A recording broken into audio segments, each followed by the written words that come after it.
hear me roar.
She entered the world marked by contrast.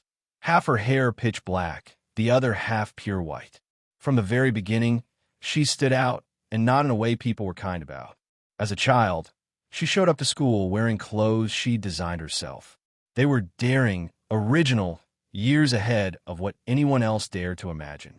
Instead of admiration, she received laughter.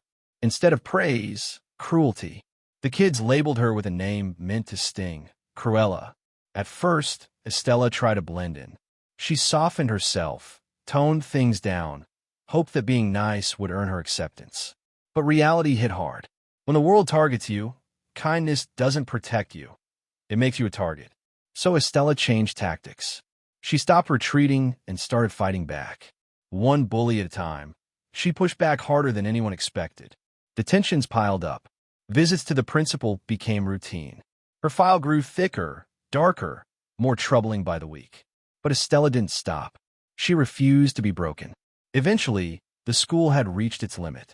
The principal prepared the paperwork to throw her out for good. But before he could, Estella's mother, Catherine, stepped in.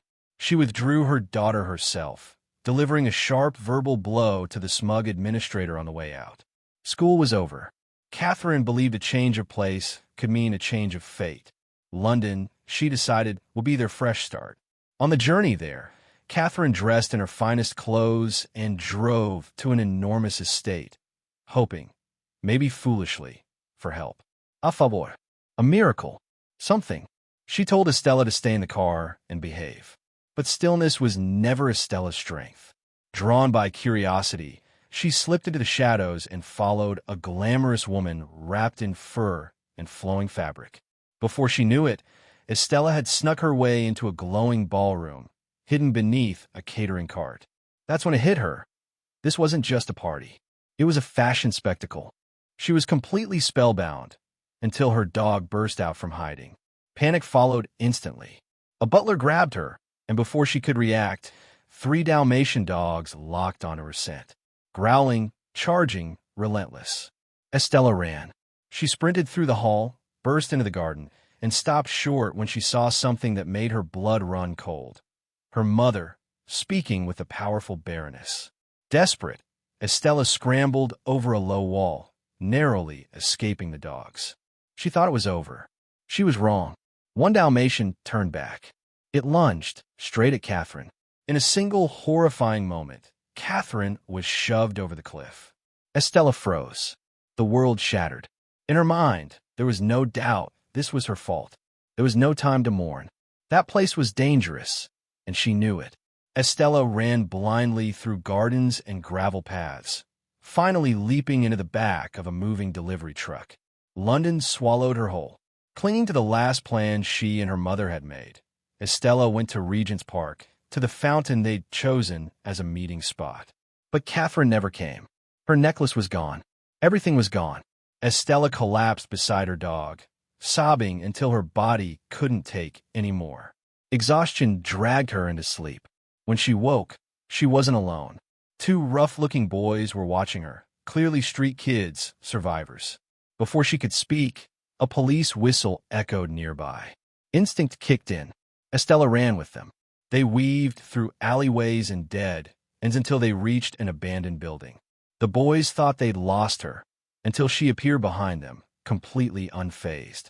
Jasper, the taller one, was impressed. When he learned she'd lost her mother, he didn't sugarcoat things. Survival meant teamwork. Jobs. Hustle. No other options. Estella didn't argue. Instead, she removed her hat, revealing that unmistakable black and white hair. The boys stared in stunned silence. Not long after, Estella dyed her hair red, burying that side of herself. A new chapter began. The dreamer disappeared. In her place emerged a precise, fearless thief. In crowded streets, she lifted wallets without a trace. Her dog retrieved them. Horace concealed them. Every move was clean. Every job flawless. Estella was becoming something else. Something sharper. Something dangerous. Yet her love for fashion never faded. She designed constantly brilliant outfits that doubled as disguises and tools. Over time, she became the mind behind every plan, the glue holding the crew together. Still, doubt lingered. Was this all she would ever be? Her friends noticed. On her birthday, Jasper handed her an envelope. Inside was a job opportunity. Work at London's most prestigious fashion department store. He'd even secretly refined her resume. That night, Estella returned to the fountain. She looked up at the sky, tears shining. Not from pain this time, but hope. "Mom," she whispered, "I'm getting closer." The next morning, dressed in her boldest look yet, Estella walked into the store, ready to claim the future she'd always dreamed of. Reality, however, had no interest in her dreams. Her first assignment at the store wasn't designing gowns or sketching concepts. It was janitorial duty, scrubbing floors, cleaning toilets. Day after day, she watched from a distance as fashion came to life on the display floor, just out of reach. She tried everything: polite requests, quiet persistence, timing her moments to show the manager her designs. Every attempt was shut down without a second glance. No matter how hard she pushed, she wasn't allowed anywhere near the creative side of the store. Then came one late-night shift. While cleaning a supervisor's office, Estella discovered several dusty bottles of alcohol tucked away in a cabinet. She hadn't caused trouble in years, but temptation won. One drink turned into another. The room began to spin, and before long, she collapsed into a drunken haze. That's when her eyes drifted toward the store's awful window display. And suddenly, clarity, inspiration struck like lightning. Fueled by alcohol and long-suppressed creativity, Estella grabbed whatever fabric, mannequins, and props she could find. She tore the display apart and rebuilt it from scratch. By the time dawn crept through the glass, the window had been completely transformed, and Estella was fast asleep inside it. The screaming started soon after. The manager stormed in, livid. He shouted about firing her immediately, maybe even calling the police. But mid-rant, the front doors opened, and walked the Baroness, the most feared and revered name in fashion, a living legend. Every designer in London dreamed of standing where she stood. She froze the moment she saw the display. Slowly, she raised a finger and asked a single question. Who created this? The manager panicked. He dismissed Estella as a worthless cleaner he'd hired out of pity, claimed she'd already been fired. Silence followed. Then the Baroness smiled. This, she said, is the most exciting thing I've seen in a decade. With a snap of her fingers, her assistant handed Estella a business card. Be here tomorrow, 5:30 a.m. Estella was still pinned in place from the earlier scolding, unable to move her arms, so she leaned forward and grabbed the card with her teeth. Her future clenched between her jaws. The next morning, Estella arrived at the Baroness's fashion house right on time. One step inside, and she was overwhelmed. Lavish interiors, masterpieces lining the walls. Upstairs, an industrial-scale design studio humming with controlled chaos. Designers rushed past with fabric rolls and sketches. This was the world she'd always dreamed of. The Baroness issued commands, and the entire studio snapped into motion. Estella worked relentlessly, afraid to fall behind. But when designs were presented for review, the Baroness dismissed them one by one. None were good enough, not even close. That night, restless and discouraged, Estella wandered into a small vintage shop. There, she met Artie, the shop's eccentric owner. Loud, fearless, unapologetically strange. The two connected instantly, rebels recognizing one another. With his influence and her talent, Estella's designs grew sharper, louder, more daring. Slowly, the Baroness began to notice. Chores turned into responsibility. Responsibility turned into trust. Before long, Estella was by the Baroness's side, attending elite events, surrounded by power and cruelty dressed as glamour. It felt like she'd finally arrived. One night, she stood by the old fountain again and whispered, "Mom, I'm almost there." But fate had other plans. During a fitting, a necklace slipped from the Baroness's neck. The instant Estella saw it, her breath caught. It was the same necklace, her mother's necklace, the one worn the night she died. The Baroness casually explained it away. She claimed it was a family heirloom, once stolen by a former employee. The woman, she sneered, had foolishly returned it, and conveniently fell off a cliff afterward, ruining her winter gala. What disgusted her most, she added, was that the woman had a child. What kind of mother does that? Then, as always, the Baroness vanished for her routine 9-minute power nap. Estella stood frozen. Now she understood. Her mother hadn't fallen. She had been murdered. In that moment, Estella made her choice. She wasn't just reclaiming the necklace. She was taking everything. While the Baroness slept, Estella memorized the studio's entire security layout. She gathered her crew. A black and white masquerade ball was approaching, the perfect stage. Jasper slipped in through the sewers to monitor surveillance. Horace disguised himself as an exterminator, using his unpleasant dog as cover. The Baroness arrived in full force, escorted by her iconic Dalmatians. Even the same bodyguard from 10 years earlier stood watch. It was history repeating itself, and Estella was ready to rewrite it. This time, Estella wasn't caught off guard. And then she arrived.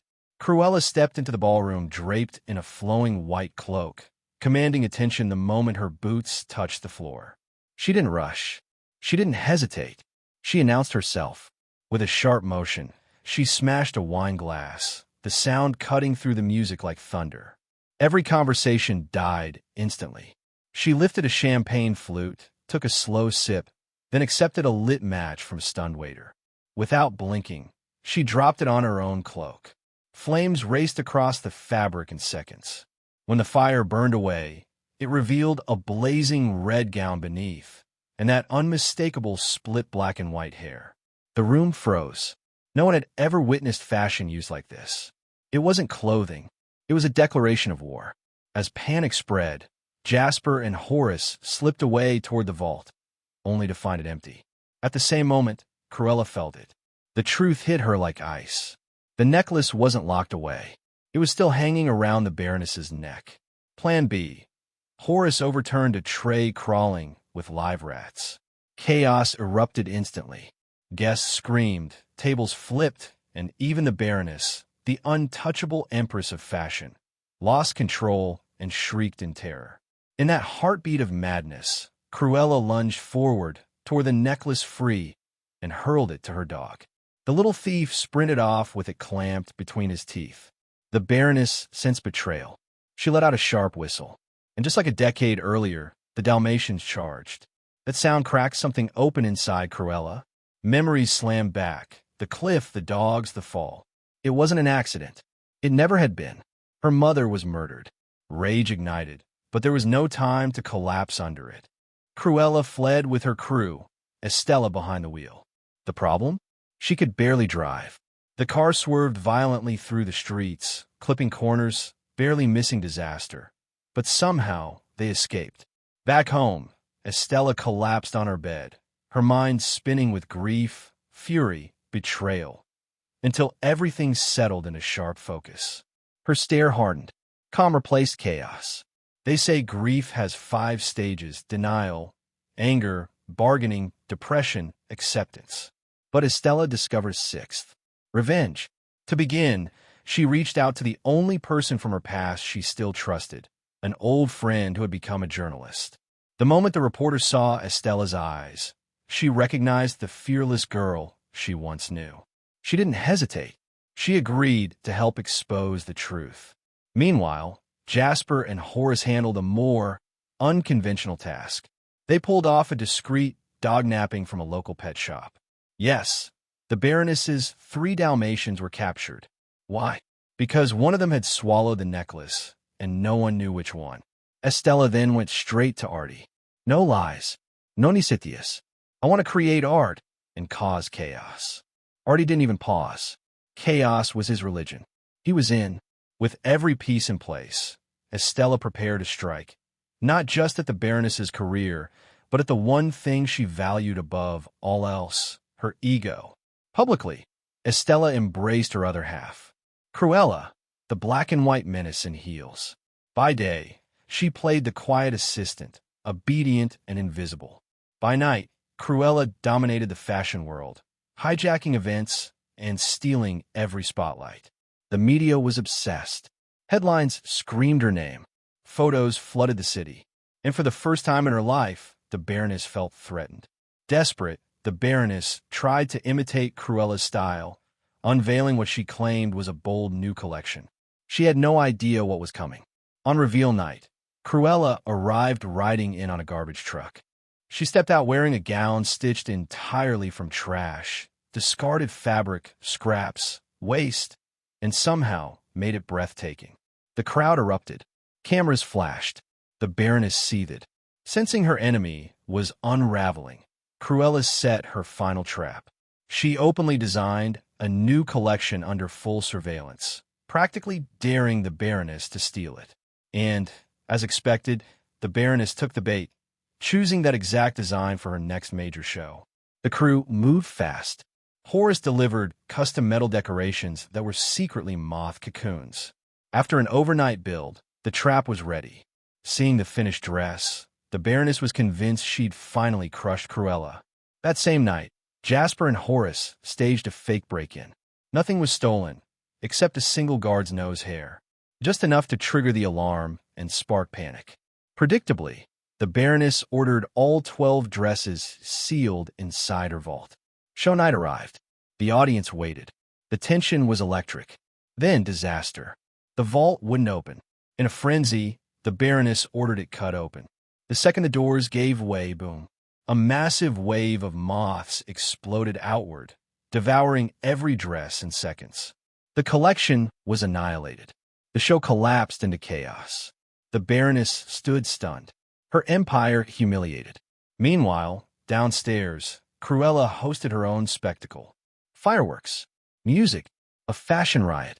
She strode through the crowd like a living legend, her name growing louder by the second. Even the Baroness's staff couldn't look away. But the night wasn't over yet. Exhausted yet exhilarated, Cruella returned home, only to find the Baroness already waiting for her. Surrounded by armed guards, the Baroness stood there wearing a smile so cold it felt rehearsed. Jasper and Horace were already caught, bound tightly, helpless. The moment Cruella saw her friends like that, she made her choice. She surrendered. They tied her to a chair, and then the Baroness finally dropped the mask. Laughing softly, she ordered every one of Cruella's designs set ablaze. Fabric after fabric went up in flames. With a cruel whisper, she leaned in and said, "Goodbye, Cruella." Fire swallowed the room. Smoke clawed at the ceiling. Cruella's loyal dog barked wildly, tugging at the ropes with its teeth, desperate to free her, but the flames only grew stronger. Overwhelmed by heat and smoke, Cruella lost consciousness. By morning, the headlines exploded. Cruella, the black and white witch, perishes in a fire. The city mourned. A fashion rebel gone too soon. But death was an illusion. Cruella slowly awoke in a dim, unfamiliar room. She was alive. The Baroness's aging butler had defied everything, risked his life to pull her from the fire and hide her away. And he hadn't come empty-handed. He returned the necklace, retrieved after one of the Dalmatians had swallowed it. Cruella turned the gem gently. Click! A tiny hidden key emerged. The key opened an old antique chest. Inside waited the truth, one that shattered everything she thought she knew. Cruella was the Baroness's biological daughter. The butler confessed. He had been there the night she was born. Her striking black and white hair terrified the Baroness. She called the child cursed, a bad omen. She ordered the baby destroyed. The butler couldn't do it. Instead, he secretly gave the child to the kindest woman in the house, Catherine, the woman Cruella had loved as her true mother. The truth struck like lightning. Broken and overwhelmed, Cruella returned to the fountain where she once spoke to her mother's memory. Through tears, she whispered, "I'm Cruella, born brilliant, born flawed, a little mad, but I'm not her. I never was. I will destroy her, but I will always love you." Her resolve hardened. Cruella stormed back into action, crashing a truck straight into the police station and breaking Jasper and Horace out of jail. Over dinner, she finally told them everything. They were stunned, but loyalty never wavered. That's when she unveiled her boldest plan yet. The Baroness was hosting a massive charity gala. The perfect stage. Their mission? Measure every guest and gift them something unforgettable, a custom-made designer outfit. Jasper and Horace handled the measurements. Cruella partnered with Artie to craft jaw-dropping looks that blurred the line between rebellion and art. The Baroness sensed danger. Deep down, she knew Cruella was still alive. She ordered the gala locked down tight. No mistakes this time. The night arrived. Limousines lined the street. Glamour filled the air. Then confusion hit. Security tackled a guest with black and white hair. Wrong Cruella. Another appeared. Also fake. Soon the entire ballroom flooded with Cruellas, everyone dressed in monochrome, every head split black and white. The Baroness lost control. The chaos was deliberate. Every outfit, every wig, signed and gifted in Cruella's name. While the Baroness drowned in confusion, the real Cruella slipped through the crowd unseen. She even stole the Baroness's dog whistle. Then she vanished into a fitting room. Off came the wig. Back came the fiery red pixie cut. Thick glasses on. Once again, she became Estella, the obedient assistant. She led the Baroness to the cliffside. Calm. Steady. The Baroness tried her old trick, whistling for the dogs. Nothing happened. They no longer obeyed her. Their loyalty had shifted. Then Cruella revealed the truth. She opened the necklace and showed the key. "This is my birth certificate," she said quietly. "Hello, mother." Cornered, the Baroness switched tactics. Tears flowed. Apologies spilled. She asked for a hug. Cruella leaned in, and the Baroness shoved her off the cliff. The guest screamed. The Baroness claimed Cruella jumped. But before anyone could react, Cruella descended from the sky, floating back down like a phoenix. Her dress unfolded into a hidden parachute. She never touched the Baroness. But justice had already landed. The Baroness was arrested. Cruella took the Dalmatians. They belonged with her now. The estate, the mansion, the empire, all passed to her. Estella was declared dead. From that moment on, she lived only as Cruella. The servants bowed. Even the butler lowered his head. Cruella had risen, and the fashion world had become her stage. Some say Cruella has two personalities, but the truth is simpler. Estella, the red-haired girl, was always real, kind, creative, vulnerable. Cruella was the armor. One woman chased admiration and destroyed lives. The other faced darkness and still reached for the light. In the end, what defines us isn't our origin or our pain. It's the choices we make. As long as courage lives in your heart, no tragedy can ever truly break you. Analysis. What if I told you that one of Disney's most infamous villains isn't actually a monster, but a survivor? What if the woman who wanted to turn puppies into coats wasn't born cruel, but made that way? When Cruella was announced, the internet had one big question. Why does this movie even exist? Do we really need an origin story for Cruella de Vil? And more importantly, should we sympathize with her? Fast forward to its release, and suddenly the conversation flipped. People weren't just watching Cruella, they were arguing about her. Was this the bold reinvention? A stylish mess? A feminist revenge fantasy? Or Disney's most confident villain rebrand yet? Today, we're not rushing through this movie. We're diving deep. We're unpacking its story, its characters, its themes, its fashion as power philosophy, and the thin line it walks between empowerment and excess.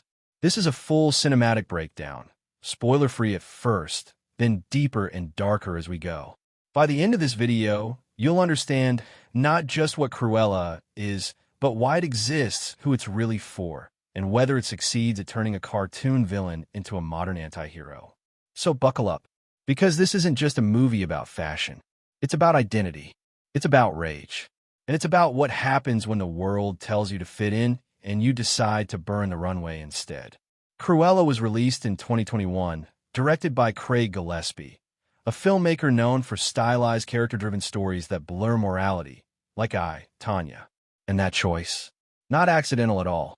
The screenplay was developed by multiple writers, shaping a story that blends crime, fashion, dark comedy, and psychological drama. The film sits comfortably in the crime comedy genre, with strong elements of drama and coming-of-age rebellion. The runtime lands just over 2 hours, the language is English, and the setting is primarily London, specifically the gritty, electric London of the 1970s punk era. And that setting matters. A lot. Because this isn't fairy tale London. This is a city of rebellion, class tension, artistic revolution, and cultural noise. The perfect breeding ground for someone like Cruella. At its core, Cruella is the story of Estella, a gifted, sharp-tongued, creatively explosive young woman who has always felt different. Not misunderstood in a cute way, different in a dangerous way. From a young age, Estella is told to behave, to suppress herself, to tone it down. And like so many origin stories, tragedy strikes early, pushing her into survival mode. As she grows older, Estella finds herself in London, scraping by, hustling, dreaming. She loves fashion, not just clothes, but statements. Fashion as protest. Fashion as identity. Fashion as domination. Her talent eventually brings her face to face with one of the most powerful figures in the fashion world, the Baroness.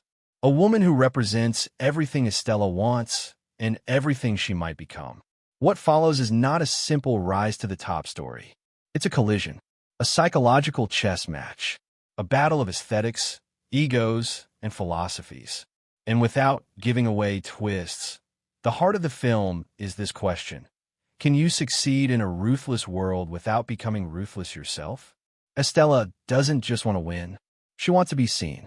And that desire slowly gives birth to someone new, someone louder, sharper, and far more dangerous. Someone named Cruella. Let's start with Estella and the persona she creates. Estella is intelligent, creative, sarcastic, and emotionally volatile. Her biggest flaw isn't arrogance, it's oppression. She spent her entire life trying to behave for the comfort of others. And that internal pressure builds like a bomb. Cruella, on the other hand, is not a split personality. She's an amplification. She's what happens when Estella stops apologizing. She's confidence weaponized. Cruella isn't born evil. She's born unfiltered. Now enter the Baroness, the antagonist and arguably the most fascinating character in the film. She's not just cruel, she's composed cruelty. Cold, elegant, narcissistic. She believes talent belongs to those powerful enough to claim it. The Baroness isn't threatened by kindness. She's threatened by originality. And that makes her the perfect mirror for Cruella. Supporting characters play crucial roles too, not just as sidekicks, but as emotional anchors. They represent loyalty, found family, and the cost of obsession. They constantly challenge Cruella's dissent, asking whether revenge is worth losing yourself. And that tension between ambition and humanity drives every relationship in this film. Cruella is a movie obsessed with identity. Who are you when you stop performing for others? And how much of yourself are you willing to sacrifice to succeed? Fashion in this movie isn't just clothing, it's language. Every outfit is a declaration of power. Black and white aren't just colors. They represent control versus chaos. The film also explores class divide. The Baroness sits at the top, consuming talent without credit. Estella starts at the bottom, surviving on scraps of opportunity. Their conflict is deeply rooted in privilege versus hunger. There's also a strong conversation about female rage. Cruella doesn't ask for permission to be angry. The film doesn't soften her edges, it sharpens them. And that's where the movie becomes divisive. Is Cruella empowering? Or is it glorifying narcissism? The answer depends on how you interpret rebellion, as liberation or as self-destruction. Craig Gillespie directs Cruella with swagger. The camera moves with attitude. Scenes breathe with rhythm. The film knows it's stylish, and it never pretends otherwise. The pacing is energetic, sometimes intentionally excessive. This is a movie that wants to overwhelm you the way Cruella overwhelms a room. Compared to Gillespie's previous work, this film leans harder into spectacle while maintaining psychological grounding. It's controlled chaos, much like its protagonist. Visually, Cruella is loud, bold, and unapologetic. The camera loves motion, sweeping shots, dramatic reveals, and theatrical framing. Color grading plays with extremes, emphasizing contrast between characters and worlds. Production design is outstanding. London feels alive, dirty, vibrant, dangerous. And the costumes? They're not just outfits. They're events. Each look tells a story. Each entrance is a power play. Music is the soul of this movie. The soundtrack leans heavily into punk rock and classic hits, grounding the film in rebellion and cultural unrest. Songs don't just play, they comment on scenes. Silence is used sparingly but effectively, especially during moments of emotional shift. The score enhances Cruella's transformation without announcing it too loudly. The performances carry this film. Emma Stone delivers a layered, fearless portrayal, balancing charm, cruelty, vulnerability, and arrogance. She makes Cruella magnetic, even when she's unsettling. Emma Thompson is chilling. Her restraint is terrifying. Every glance feels calculated. Their on-screen chemistry is electric, not friendly, not explosive, but controlled and poisonous. Supporting actors bring warmth and grounding, preventing the film from collapsing into pure spectacle. Editing keeps the movie moving, sometimes aggressively so. Transitions are stylish, montages are purposeful, and flashbacks are woven cleanly into the narrative. The runtime is long, but mostly justified. The film earns its indulgence. even if a few moments linger longer than necessary. Cruella exists in a cultural moment obsessed with villain origin stories. From Joker to Maleficent, audiences are drawn to moral gray zones. Set in the 1970s, the film taps into punk culture, rebellion against systems, rejection of conformity, and art as protest. This isn't a direct adaptation of a book, it's a reimagining, a remix, and it knows it's rewriting history. One reading sees Cruella as a feminist power fantasy. Another sees it as a warning about ego and obsession. Is Cruella free, or trapped by her own persona? Some fans argue the movie softens a villain too much. Others say it creates a new character entirely. And maybe that's the point. Cruella isn't asking to be loved. She's demanding to be recognized. Critics were divided. Audiences were loud. The film sparked debate, cosplay, fashion analysis, and cultural conversation. It earned praise for performances, costume design, and confidence. It also faced criticism for tone and moral ambiguity. But one thing is undeniable. Cruella left a mark. Its strengths are style, performances, music, and boldness.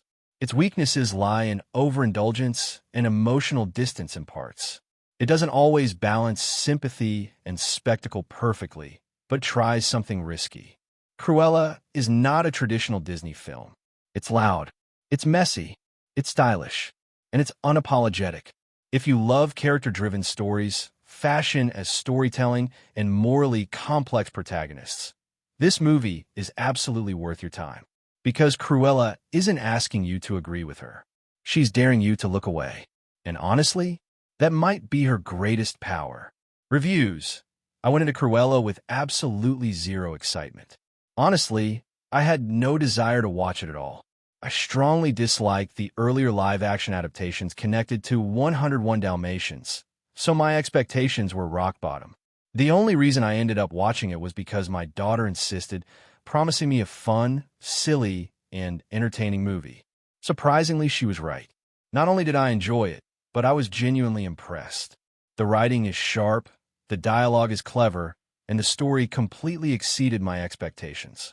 I was mentally preparing myself to give it a weak rating, maybe a 2 or 3, but by the end, I found myself rating it closer to a solid 9. What really works is that the film avoids the tired puppy coat storyline entirely. Instead, it functions as a prequel, exploring the origins of the infamous Cruella and the experiences that shaped her into the villain we know from the animated classic. It doesn't feel cheap or lazy, it feels thoughtful. I could say more, but this is really a film best experienced firsthand. Overall, it's incredibly entertaining and far better written than expected. My only real complaint, though it's a small one, is the music. It's constant, loud, and sometimes distracting. Still, that's a minor flaw in what is otherwise a very engaging film. The story follows Estella, played brilliantly by Emma Stone, a girl born with striking black and white hair. From a young age, her mother warns her to suppress her darker instincts, the side that will eventually become Cruella. After a tragic incident involving Dalmatians leads to the loss of her mother, Estella grows up hardened by grief. She eventually finds herself working under a powerful fashion icon known as the Baroness, portrayed by Emma Thompson, a relationship that quickly turns from mentorship into rivalry and oppression. Disney's attempts at reimagining villains often come with challenges, and in this case, the biggest issue is obviously the dogs. The film handles this more cleverly than expected, though some choices initially felt extreme. Using Dalmatians as part of Estella's trauma seemed like overkill, and for a moment, I feared the movie would unfairly turn the dogs into villains. Thankfully, the solution is much simpler and far more effective than that. While the story covers a lot of ground, it remains engaging. In fact, young Estella herself is so compelling that she could have carried an entire movie on her own. A psychological battle between Estella and her Cruella persona, or even a revenge-driven coming-of-age story, might have been fascinating. A fully separate, young Cruella film could have worked just as well, if not better. Try to define this movie in a few words is difficult because it doesn't fit neatly into one box. At first, it may feel like another attempt to soften a villain, similar to Maleficent. But it quickly becomes something darker and more complex. There's a vulnerability to Cruella, almost like a Clark Kent/Superman duality. The film is stylish, bold, visually rich, packed with fashion, color, attitude, and strong 1970s energy. Many scenes are genuinely surprising and fun to watch. Emma Stone delivers a far stronger performance than many might expect, and her on-screen duel with Emma Thompson is the film's greatest strength. Their rivalry drives the story and makes the emotional stakes feel real. The movie is confident, imaginative, witty, and unafraid to take risks, even if the ending doesn't land perfectly. That said, after a few days, the initial excitement does fade a bit. Once the spectacle settles, you realize it is still very much a Disney film. Flashy, stylish, and primarily aimed at younger audiences. But first impressions matter, and Cruella makes a powerful one.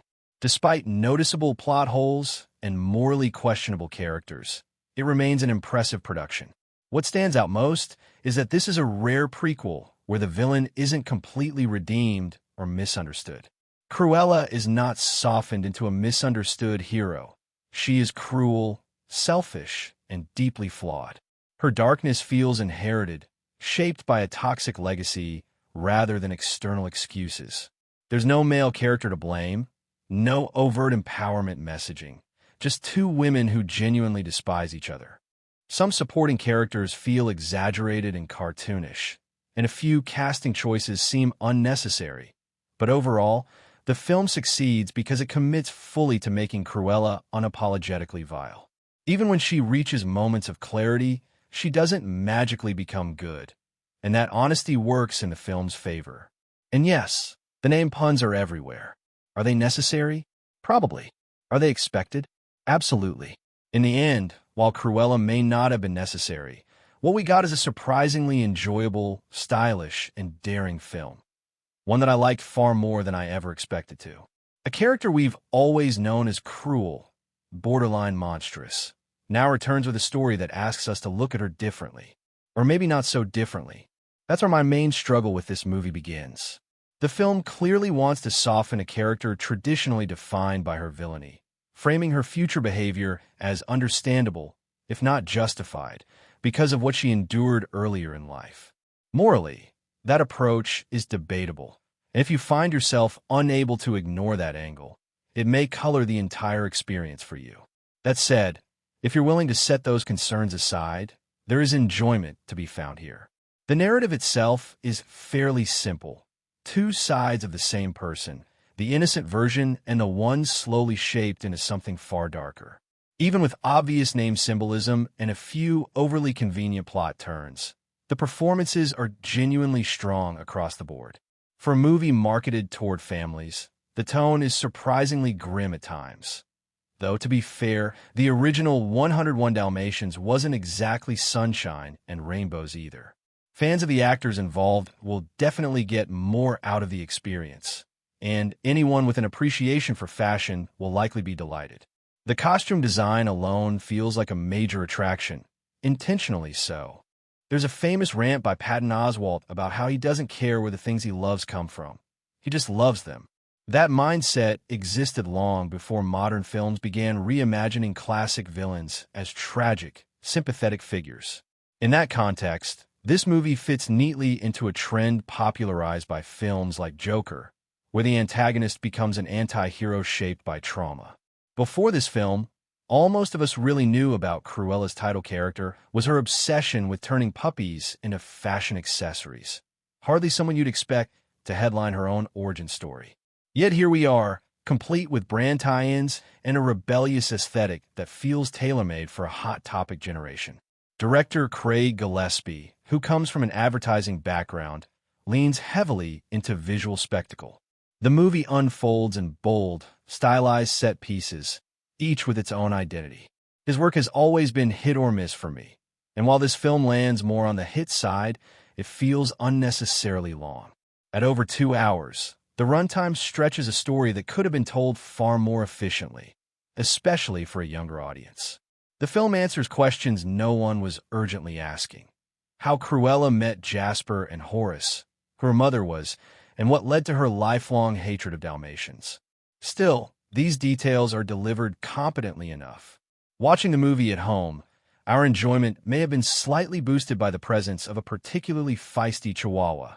Proof that dogs, even small ones, tend to steal the show. As a side benefit, this movie doubles as a gateway for introducing kids to a wide range of popular music. Whether that alone justifies the film's existence is another matter. Like many modern remakes and reimaginings, it feels more explainable than necessary. I'll admit I didn't expect much going in. A backstory centered on a Disney villain didn't exactly spark excitement. But curiosity won out, and I'm glad it did, at least to a degree. The writers managed to put together a story that remains engaging, even if it never rises to greatness. It's entertaining, but far from iconic. This isn't a bad movie by any means. It just lacks that extra spark that turns a decent film into a timeless one. The plot has its moments, including a few twists that keep things interesting, but the real strength lies in the cast. I initially doubted Emma Stone in this role, but she completely won me over, making the character feel distinct and compelling. Her performance is matched impressively by Emma Thompson, and their dynamic carries much of the film's weight. Visually, the darker tone was a surprise for a Disney production, though it aligns well with films like Maleficent. I was entertained throughout, even if I don't see myself revisiting it anytime soon. At its core, this is another attempt to humanize a classic villain, much like Maleficent, by showing that she wasn't born evil. Estella begins as a troubled orphan with ambition and talent, dreaming of becoming a fashion designer. Her path eventually leads her to the Baroness, where hidden connections from her past come to light. Despite my initial skepticism, the story works, the cast is strong, and the journey is engaging enough. While it may not redefine the genre or the character, it succeeds in telling a stylish, darkly entertaining origin story, one that's worth watching, even if it's not unforgettable. What stood out to me the most was the soundtrack. Even though some song choices felt deliberately anachronistic, they work surprisingly well. One standout moment, possible spoiler, is during the scene where Cruella is believed to have died. When the film plays come together, a track famously tied to the Paul is dead rumor, despite Paul McCartney being very much alive. There are also subtle symbolic details for viewers who enjoy hidden meanings, such as the license plate, JOH 1930, which can be interpreted as a reference to John 19 verse 30. Overall, the film carries a noticeably darker tone, and it never truly feels like a traditional children's movie. 101 Dalmatians is a cornerstone of Disney animation, and the 1996 live-action remake starring Glenn Close, who also produces this film, was solid entertainment in its own right. Because of that legacy, I was initially unsure about watching a prequel that explores the origin of such an iconic villain. Still, I decided to give it a chance, especially with Craig Gillespie directing, known for films like Tanya, and Fright Night. The story begins with a young girl named Estella Miller, a fiercely imaginative child with a passion for fashion and a rebellious edge. Her mother, Catherine, half-jokingly calls her Cruella due to this darker side. After repeated trouble at school, Catherine decides to move with her daughter to London, hoping for a fresh start. Along the way, she stops at a lavish party hosted by the powerful fashion icon Baroness Von Hellman to seek help. Estella sneaks inside, mesmerized by the extravagant designs on display. But the night takes a tragic turn when she witnesses her mother fall to her death, seemingly attacked by the Baroness's Dalmatians. Now orphaned, Estella escapes to London, where she survives on the streets and teams up with two young thieves, Jasper and Horace. To avoid drawing attention, she dyes her distinctive black and white hair red. A decade later, Estella has grown into a talented young woman, struggling to survive but sharpening her skills as a designer while running small cons with her friends. Her life changes when she lands a job working for the Baroness herself. During this time, Estella realizes the dogs were controlled by a whistle, the same whistle used on the night her mother died. This discovery ignites a desire for revenge. Reinventing herself as Cruella, she begins crashing high-profile events, stealing the spotlight with bold, theatrical outfits crafted with the help of Artie, a flamboyant vintage shop owner. Her dramatic appearances capture the media's attention, aided by her childhood acquaintance Anita Darling, now a journalist. As Cruella's notoriety grows, tensions rise. Jasper and Horace become uneasy with her increasingly ruthless behavior, while the Baroness becomes obsessed with destroying her rival. The conflict escalates when Estella steals the Baroness's dogs after one accidentally swallows her mother's necklace. Eventually, the Baroness uncovers Cruella's true identity and has her captured, tied up, and left to die in a fire, only for a shocking revelation and rescue to follow. The cast is one of the film's strongest elements. Emma Stone delivers a magnetic performance as Cruella, perfectly matched by Emma Thompson's cold, narcissistic Baroness. The film, set in 1970s London, visually reinforces the idea that Cruella has always been split between two identities, symbolized by her iconic hair and even her eventual surname, de Vil. This is a stylish, well-crafted, and highly entertaining film. The cinematography and costume design are absolutely stunning, elevating nearly every scene. While the story takes a few unexpected turns, it largely succeeds in redefining a classic villain for a modern audience. The performances are strong across the board, with both Emmas fully embracing the madness and drama of their roles. We watched Cruella, 2021, as a family, and it proved to be far more engaging than expected. At its core, the film follows a young girl shaped by trauma, ambition, and creativity, forced to choose between fame and forgiveness, or revenge and identity. In the end, Cruella is not just an origin story, but a bold reinvention that stands confidently on its own. This film is directed by Craig Gillespie, the same filmmaker behind Lars and the Real Girl, and features a strong cast including Emma Stone, Emma Thompson, Joel Fry, Mark Strong, and John McCrae. On paper, it sounds like a solid setup, but the execution is a bit uneven. The opening portion of the movie feels fairly average at first. It doesn't truly grab you until the story settles into its core setting. Once that happens, the film becomes highly entertaining and stays that way for most of its runtime, right up until the final stretch, where things start to drag and lose momentum. Origin stories are clearly still having their moment. While it's hard to say who started the trend, Marvel definitely helped make them mainstream. Disney has followed that path for years now, and Cruella is their latest attempt to reframe a classic villain's backstory. Surprisingly, I enjoyed this movie quite a lot, possibly even more than my 11-year-old daughter, who also had a good time watching it. That said, the story feels intentionally designed for adults. Some of the plot points and character motivations are likely too complex for younger viewers to fully follow. The story introduces us to Cruella long before she earns that name. She begins life as Estella, a creative and rebellious child whose world is shattered after her mother is killed in a tragic and bizarre incident involving 3 aggressive Dalmatians.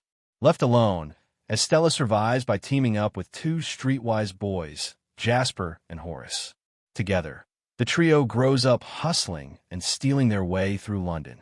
Everything changes when Estella lands a job working for the Baroness, a legendary fashion icon with a chilling personality. The Baroness is ruthless, calculating, and entirely self-obsessed, easily one of the most unpleasant characters in the film. Her presence accelerates Estella's transformation into the bold, chaotic persona we know as Cruella. In many ways, she feels like an even colder, more vicious version of the iconic fashion tyrant from The Devil Wears Prada. From a technical standpoint, the movie is impressively assembled. The pacing is mostly light, though genuine humor is used sparingly. There are moments when the tone becomes surprisingly dark, far more intense than anything seen in previous 101 Dalmatians adaptations. Still, it avoids becoming overly grim and manages to keep the experience entertaining. One thing that truly surprised me was how much I enjoyed Emma Stone in the lead role. She's an actress I've never fully connected with before, but here, she delivers a performance that's confident, sharp, and memorable. Credit where it's due, she carries the film effectively. Going in, I expected this to be a simple kids' movie. Instead, it turned out to be a stylish, energetic film that works for a wide range of ages. A large part of that success comes from the chemistry between Emma Stone and Emma Thompson. Both are talented performers, and their rivalry is easily the film's strongest element. The cinematography also deserves praise. The visuals are polished and dynamic, helping the movie stand apart from other Disney live-action projects. The costume design, in particular, is endlessly creative and clearly one of the highlights, earning the film major award recognition. The makeup and hairstyling were also rightly acknowledged. That said, the film seriously overstays its welcome. While it's fun, it does not justify a runtime of over 2 hours. This seems to be a recurring issue with modern films. Did this story really need to be that long? Probably not. Like Maleficent, this movie follows Disney's recent habit of rebranding iconic villains as misunderstood figures rather than outright monsters. Pure evil doesn't fit neatly into the company's current image, so these characters are reshaped into complex, emotionally driven individuals. While this approach can feel meaningful, especially in terms of representation, it can also come across as corporate image polishing rather than genuine storytelling. Ironically, while the film works hard to soften one female antagonist, it introduces another in her place. The Baroness is portrayed as an exaggerated, narcissistic girl boss archetype, which raises questions about whether this actually represents progress. Replacing one villain with another doesn't necessarily change the bigger picture. That said, I appreciated how the film fully embraced its fashion-forward identity instead of avoiding it. Fashion, often dismissed or mocked, is presented here as powerful and expressive. It's refreshing to see it depicted positively, including the presence of openly queer characters within that world. The movie also goes to great lengths to sidestep uncomfortable issues like animal cruelty and extreme wealth by bending over backward to justify Cruella's actions and ensure she isn't truly responsible for the things that made her infamous. It's a safe approach, but one that feels very deliberate. In the end, while the world may not have needed a Cruella origin story, the one we got is stylish, entertaining, and enjoyable, at least for a while. It just needed tighter editing and a bit more confidence in knowing when to stop. This film clearly arrives with a strong, creative vision. It's a lavish period piece, packed with striking costumes, detailed sets, real locations, carefully chosen music drops, era-specific slang. The whole package. At its core, it follows a poor orphan who teams up with two streetwise partners, forming a trio of skilled pickpockets, while she secretly dreams of expressing herself through bold fashion designs and pulling off more than a few daring schemes. Honestly, it's far from what most people would have expected before any details were revealed. In fact, if not for a few obvious signs, you might barely even realize this project came from a certain famous family-friendly studio. The humor, however, is hit or miss. Very few jokes truly land, which is surprising considering both leads are known for their strong comedic abilities elsewhere. Still, their performances are magnetic. Even when the film takes directions that feel wildly different from earlier interpretations of the character, especially when compared to the iconic version many grew up with, it remains visually and emotionally engaging, at least until around the halfway mark. The visual effects are used sparingly and mostly blend in well, never pushing things too far into obvious artificiality. That said, the film does raise some puzzling questions that are never properly addressed, creating moments of unintended distraction. These gaps don't completely break the narrative, but they do stand out. Looking at the bigger picture, this project feels like part of a larger strategy. After decades of dominating animation, the studio eventually faced stiff competition from newer powerhouses who redefined storytelling and technology. In response, live-action adaptations became the studio's safe bet, financially successful, but rarely matching the artistic charm of the originals. This film, however, stands out slightly because it functions as a prequel, giving enough creative breathing room to reintroduce a well-known villain in a somewhat fresh way. It's clearly an attempt to explore darker, morally gray territory, similar to how other studios have recently reimagined classic antagonists. But here, the tone remains playful, chaotic, and eccentric rather than deeply disturbing.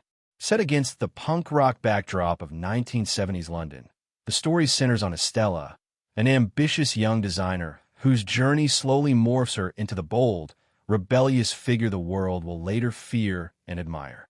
The narrative isn't driven by complex philosophy or deep moral debates. It's a deliberately wild revenge tale that embraces its own madness. The plot often shifts direction without much warning, sometimes skipping logical explanations altogether. Yet these sudden turns are usually backed by entertaining twists. Some moments should feel tragic, but oddly, they never fully hit that emotional weight. Still, the film manages to justify its choices within its own exaggerated reality.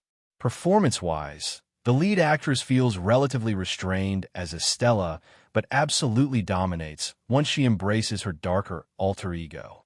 Her voice, posture, accent, and sheer confidence transform the character into someone unforgettable. The main antagonist, played flawlessly, is a force of nature, commanding every scene with precision and intensity from start to finish. Among the supporting cast, the two partners add genuine charm and humor, bringing strong chemistry and energy whenever they're on screen.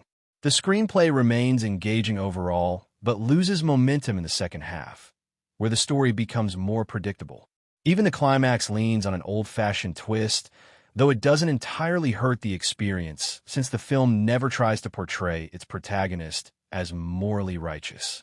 The visuals are stylish, the soundtrack is excellent, and the dialogue has a sharp, edgy bite that fits the era. Direction-wise, the filmmaker delivers a solid effort, but doesn't quite elevate the material to its full potential. The ideas are interesting, especially given how rare female-led villain stories still are. Yet stronger setup and tighter execution could have pushed the film much further. It's good, sometimes very good, but not exceptional. Ultimately, this movie works best when it stops trying to directly connect itself to earlier animated lore. Those connections feel awkward and unnecessary, occasionally raising more problems than they solve. Honestly, the story could have stood perfectly well on its own without leaning so heavily on an existing character's legacy. All things considered, this film is an entertaining ride with standout performances, striking style, and plenty of personality. If expectations are kept in check, it's an enjoyable watch, and easily one of the more memorable live-action projects from the studio in recent years. Rewritten review, copyright safe. Cruella turned out to be a far more energetic and stylish experience than I ever expected. From a technical standpoint, the direction remains consistently sharp throughout the film, with striking camera movements and visually creative shots that elevate nearly every scene. The soundtrack deserves special praise as well. Packed with iconic, high-energy music that perfectly fits the era, it's hard not to smile, tap your feet, or even dance along as the story unfolds. The narrative also throws in several unexpected twists that genuinely caught me by surprise, and despite its runtime stretching beyond 2 hours, the pacing remains tight and engaging from start to finish. Overall, Cruella feels like a bold, chaotic ride and easily stand among the strongest Disney live-action adaptations released in recent years. Going into the film, my expectations were fairly modest. Previous live-action attempts tied to 101 Dalmatians, along with more recent villain-focused stories like Maleficent, left me feeling somewhat underwhelmed. Because of that, I was genuinely impressed by how witty, sharp, and entertaining this film turned out to be. Set in 1960s London, the story follows Estella, an orphan scraping by on the streets, who eventually finds her way into the inner workings of a powerful fashion empire run by the ruthless Baroness. As Estella climbs closer to success, she realizes her resentment toward her employer runs much deeper than simple professional cruelty, pushing her to create a rebellious alter ego that threatens everything the Baroness has built. With the help of her loyal partners Jasper and Horace, Cruella storms onto the fashion scene using bold, unconventional stunts and a deliberately shocking persona. As the plot progresses, revelations surrounding Estella's past slowly come to light, and her transformation into Cruella becomes more extreme and morally ambiguous. One of the film's biggest strengths is the sheer amount of effort behind it. It would have been easy for Disney to release a formulaic children's movie designed purely for profit, but instead the filmmakers committed to building a layered story filled with clever callbacks and narrative setups that subtly connect to the animated classic. The screenplay balances humor well, relying mostly on sharp dialogue and situational comedy rather than overusing slapstick. The period setting is another highlight. Late 1960s and early 1970s London is recreated with confidence, capturing the rebellious spirit, evolving fashion culture, and musical identity of the time. The aesthetic choices feel deliberate and meaningful rather than decorative. Performance-wise, Emma Stone delivers a standout portrayal, capturing both Estella's vulnerability and Cruella's theatrical menace. Joel Fry and Paul Walter Hauser are equally enjoyable as Jasper and Horace, making the film feel just as much like an origin story for them as it is for Cruella herself. Even smaller supporting roles are elevated by strong comedic timing, particularly from well-known British comedy actors who make the most of limited screen time. Having recently revisited the entire 101 Dalmatians franchise, I can honestly say that this version feels refreshingly distinct. Instead of simply retelling familiar ground, it reinvents the characters in a way that feels modern, daring, and surprisingly fun. While the idea of giving every Disney villain their own origin story may feel unnecessary at times, this film proves that with the right creative vision, such projects can still work. In fact, by the time the credits rolled, I found myself open, even eager, to seeing this particular incarnation return for another chapter.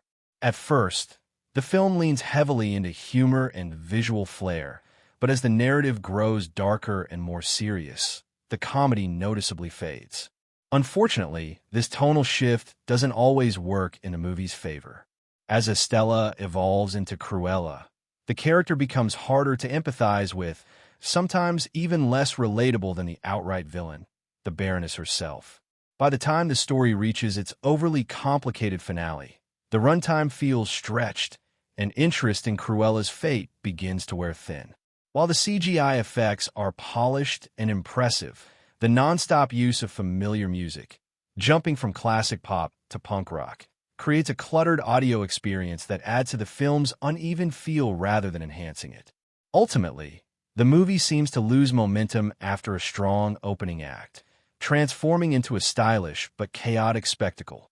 And personally, turning lovable Dalmatians into menacing creatures is a creative choice I can't quite forgive. That said, my expectations were low going in. I watched this as a follow-up to A Quiet Place Part 2, hoping for something lighter, and I was genuinely surprised. What I found was an entertaining, well-crafted reinterpretation of Cruella's origins. The story unfolds in a satisfying way, and both leading performances by the two Emmas are captivating. What initially felt uncertain quickly became engaging, thanks to compelling characters and striking visual design. The film shines with its bold use of color, detailed production design, and energetic cinematography. It's an enjoyable watch for both kids and adults, supported by strong acting, a lively screenplay, and meticulous world-building. Stylistically, the movie often echoes the flair of Tim Burton's work, though without fully embracing his trademark darkness. The visual effects are seamless, and at times it's genuinely hard to tell whether the incredibly clever dogs are real or digital. Credit to the VFX team. Each canine has a distinct personality, from the tiny, adorable one to the highly intelligent and well-mannered companion, and of course the elegant Dalmatians themselves, who alternate between guilt-ridden sweetness and intimidating growls. Their scenes are consistently delightful. At its core, the film is a revenge story, stylish, dramatic, and loosely inspired by 101 Dalmatians. It serves as a prequel of sorts, exploring the making of Cruella while emphasizing friendship, loyalty, and the emotional scars that shape her transformation. Estella's journey, driven by the loss of her mother, gradually leads her toward becoming Cruella. The first half of the movie is especially strong, flowing smoothly with excellent pacing and creative confidence. After the dramatic fire sequence, however, the second half feels less focused, slightly rushed, unevenly edited, and missing the brilliance that defined the earlier sections, particularly in its fashion-forward storytelling. Some moments stretch believability to the limit. Estella gliding through the air on a parachute feels more like a James Bond stunt than a character-driven choice. Still, the deliberately ambiguous ending leaves room for a potential sequel, which feels intentional. Younger viewers will be thrilled, while adults will appreciate the performances and craftsmanship. Watching two generations of talent, one fiery, one refined, share the screen is a major highlight. One shines like a ruby, the other like an emerald. It's been a long time since I last revisited 101 Dalmatians, but Cruella was never meant to be sympathetic. She was iconic precisely because she was unapologetically villainous. That legacy doesn't fully align with Disney's modern approach. So here she's reimagined as a misunderstood outsider, wrapped in 1960s London aesthetics and constant musical cues to reinforce that idea. Whether that reinvention fully works is debatable. Still, Emma Stone proves to be an inspired casting choice, making the extended runtime enjoyable through sheer charisma. She consistently delivers when it matters, and this role is another strong example of that. Paul Walter Hauser also deserves recognition, continuing his streak as a quietly excellent supporting presence. The film even sneaks in a playful linguistic joke about how to pronounce deviled eggs, tying it cheekily to Cruella's name and British flair, an odd but amusing aside. One lingering question remains, though. What exactly happened to the other 96 Dalmatians? Plot-wise, the story follows Estella, a gifted young thief living with fellow misfits, Jasper and Horace. Her life takes a turn when she lands a job at the prestigious Liberty department store, run by the ruthless fashion icon known as the Baroness. When Estella discovers the Baroness possesses a treasured family heirloom, she sets out on a stylish mission of revenge, reinventing herself as the bold and rebellious Cruella to challenge her rival at every step. The film opens with a shocking childhood sequence that sets the tone, then steadily charts Estella's evolution into the character audiences recognize. Emma Stone dominates the screen, while Emma Thompson delivers deliciously sharp dialogue, making their rivalry one of the film's greatest strengths. All in all, the movie was far more enjoyable than expected. Flawed, flashy, and occasionally messy, but undeniably entertaining. This film is a strange mix of strengths and small frustrations. The supporting cast is genuinely entertaining, especially Hauser, whose soft, almost offhand delivery lands some of the biggest laughs. His lines sneak up on you, and a few moments had me laughing harder than expected. While the movie does feel about 15 minutes longer than it needs to be, it still works as a darkly humorous and stylish experience overall. The biggest drawback is its length. It never exactly drags, but crossing the 2-hour mark makes it harder to maintain the sharp energy the film carries for most of its runtime. The momentum dips slightly toward the end of the middle section, where the pacing loosens and the urgency fades a bit. That said, this is a relatively small complaint in an otherwise lively film. On the positive side, this movie is bursting with charm. It's playful, visually vibrant, and consistently engaging. It may not be groundbreaking cinema, but it's undeniably fun and stylish. The performances are a major highlight. Emma Stone delivers a strong, committed performance, while Emma Thompson steals nearly every scene she's in with an exaggerated, deliciously theatrical presence. The rest of the supporting cast also brings solid energy across the board. Visually, the film is a treat.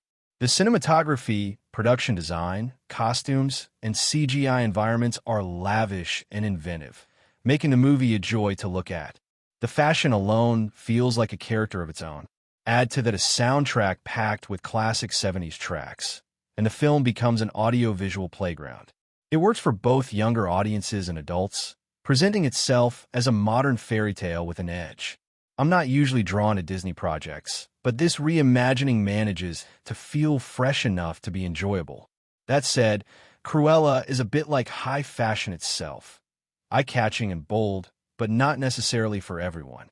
One of the film's biggest missteps is its constant narration, which undermines the visual storytelling by explaining things the audience could easily understand on their own. The movie also seems uncomfortable with silence, relying heavily on wall-to-wall music. At times, the soundtrack feels less like enhancement and more like distraction. While Emma Stone is good, her performance occasionally clashes with the tone. Her emotional depth creates moments of genuine pain that don't always blend smoothly with the cartoonish side characters and exaggerated backstory. Emma Thompson, on the other hand, is clearly having a blast, though her character may be used a bit too frequently.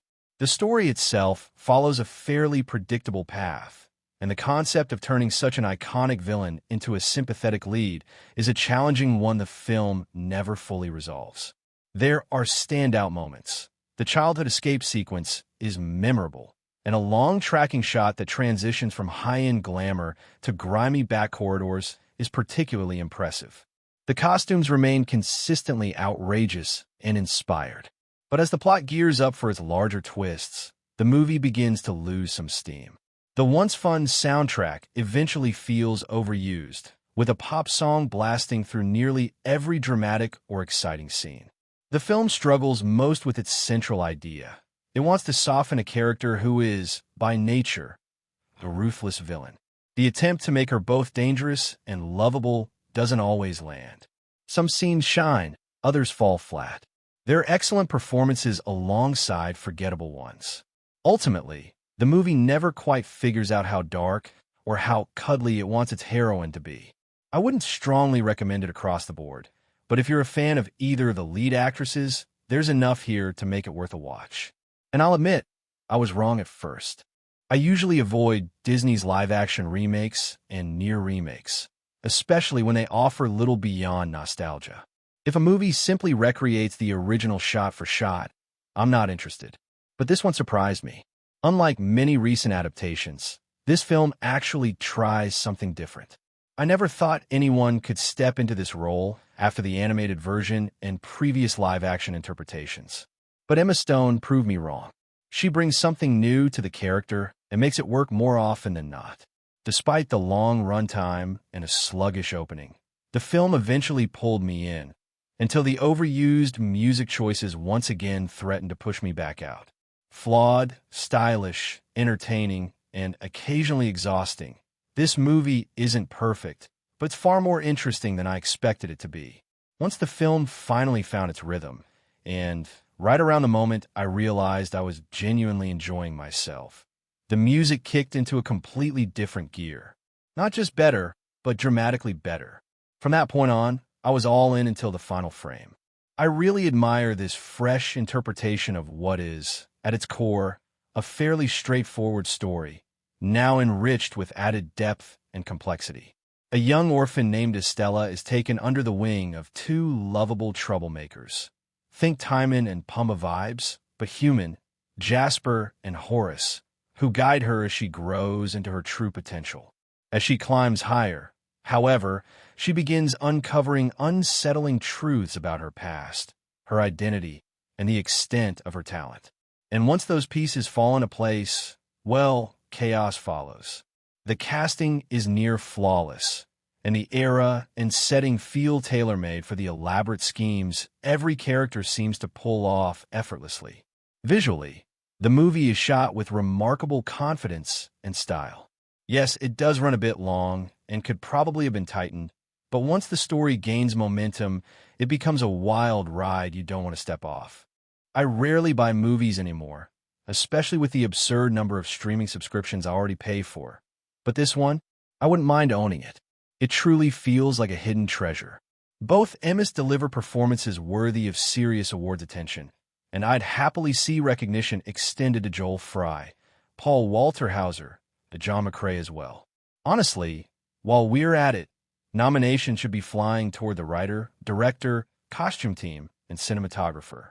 This film is bold, entertaining, layered, and very close to flawless. Without hesitation, and maybe a little indulgence, I say, go watch it. Final thoughts, a quick side note. I nearly gave the 2017 Beauty and the Beast remake a chance, just to understand how it crossed the billion-dollar mark. But after hearing a certain rendition of Belle, one of my all-time favorite Disney songs, I quickly changed my mind. That experience alone convinced me to avoid Disney's live-action remakes altogether, including future ones. Even so, I genuinely hope Disney continues reimagining its classics, because when done right, as it is here, it works beautifully. So far, they haven't let us down. This 2021 crime comedy reimagining follows the origin of Cruella, portrayed as a fiercely creative fashion mind with a traumatic childhood. Her mother's death at the hands of the manipulative Baroness sets her on a path fueled by ambition, reinvention, and revenge. Hiding behind her former identity, Estella, she infiltrates the Baroness's world. But the truth is far more twisted than it first appears. What really works here is that the film avoids being a frame-by-frame retelling of 101 Dalmatians. The lead performance doesn't attempt to imitate earlier versions either. Instead, this Cruella feels more anarchic, almost punk rock, with a playful edge and an unhinged energy that recalls comic book antiheroes. The narration style and exaggerated mannerisms reinforce that tone. Despite being the longest Disney live-action release to date, and only the second true villain origin story after Maleficent, the movie largely earns its runtime. The plot is simple on the surface, but buoyant enough to stay engaging, even if it occasionally overstays its welcome.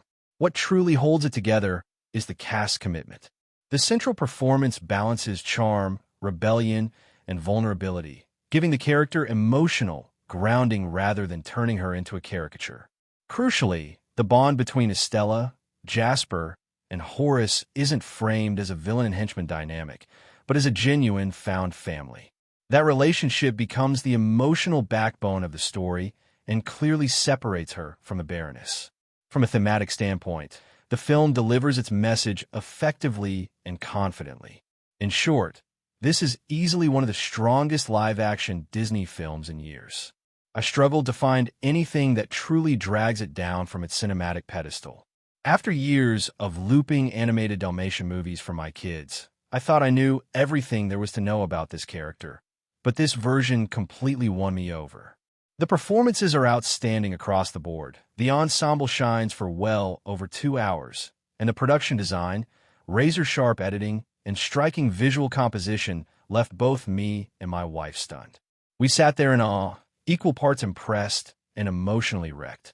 Do I recommend it? Absolutely. And if you can, watch it in a theater. This film is far too extravagant for a modest TV and basic sound system. IMAX might just be calling. Yes, even for a grumpy old man. P.S. I should also point out how carefully selected the soundtrack is, because it turns the film into a fluid, emotionally charged cinematic experience. The original score feels as though it was born from Cruella's chaotic spirit itself. By the end, I was genuinely overwhelmed, heart racing and fully immersed. As they say in Norwegian advertising, run and buy it. Cruella is a comedy drama that follows the journey of Estella, a teenage girl with an ambitious dream of becoming a fashion designer. Over time, we witness how circumstances and choices shape her transformation into the infamous Cruella de Vil. What stood out to me most was the engaging storyline, especially the unexpected twist that kept things interesting. I also appreciated the direction, particularly how the filmmaker handled Estella's evolution and presented her gradual descent into a darker persona. If I had one complaint, it would be the length. The runtime feels slightly excessive. That said, the performances by Emma Stone as Estella/Cruella and Emma Thompson as the Baroness are outstanding. Their on-screen rivalry is electric, and their chemistry carries the film. Overall, this is a fun and stylish movie worth watching. Just be ready for a film that stretches past the 2-hour mark. To be honest, this isn't a genre I usually gravitate toward, and I've never been especially interested in the fashion world or the massive industry behind it. My main reason for watching was Emma Stone, whom I consider one of the strongest actresses of her generation, and this role further confirms that belief. What I didn't expect was how visually rich the film would be. The costumes are stunning, the sets are lavish, and surprisingly, Emma Thompson matches Stone scene for scene in terms of presence and intensity. While Stone naturally takes center stage as the protagonist, Thompson's performance ensures the spotlight is never hers alone. Unfortunately, beyond these two leads, most of the supporting cast feels underdeveloped and largely forgettable. As an experience, the film works best when it focuses squarely on its lead character. Cruella herself is the engine that keeps everything moving, injecting energy and attitude whenever things threaten to slow down. Emma Stone delivers sharp dialogue with confidence and flair, reminding me at times of the bold charisma associated with characters like Jack Sparrow. Thankfully, this outing avoids the pitfalls of earlier Disney villain adaptations, where visual effects overwhelmed character depth. While the CGI here is more restrained, the film compensates with strong stylistic choices, bold hairstyles, punk-inspired fashion, and a moody gothic aesthetic. Still, beneath the visual flair, the core story remains fairly straightforward and predictable, which limits its rewatch value. This movie also doubles as a curious attempt to reframe a classic villain in a more sympathetic light. By making the Baroness far more ruthless, the film shifts the moral balance in Cruella's favor. It's an odd but effective trick. After all, cinematic logic often treats harm toward people as less shocking than harm toward animals. Emma Stone fully commits to the role, and seeing the roots of Cruella's personality adds depth to a character once defined purely by cruelty. Emma Thompson is equally impressive, delivering a deliciously cold and domineering antagonist. Supporting performances from the future henchmen are enjoyable, especially seeing their origins as small-time thieves and how their bond forms. Artie also adds a fun, quirky presence to the mix. While the visual effects could have been sharper in places, the soundtrack more than makes up for it. Packed with iconic tracks, the music elevates nearly every scene. Despite its extended runtime, I found myself entertained throughout and rarely bored. Was the world truly asking for an origin story of one of Disney's most notorious villains? Probably not. But Disney decided otherwise, and given their recent success streak, it's hard to argue with the results.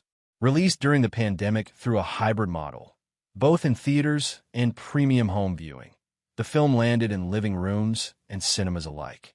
Ultimately, Cruella feels like a toned-down, stylish character study, a kind of Joker-light approach, offering context and flair to a fashion icon best known for her cruelty.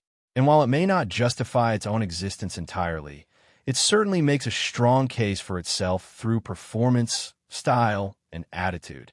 Directed by Craig Gillespie, best known for the sharp and offbeat I, Tonya, Cruella carries a very similar energy in both style and attitude.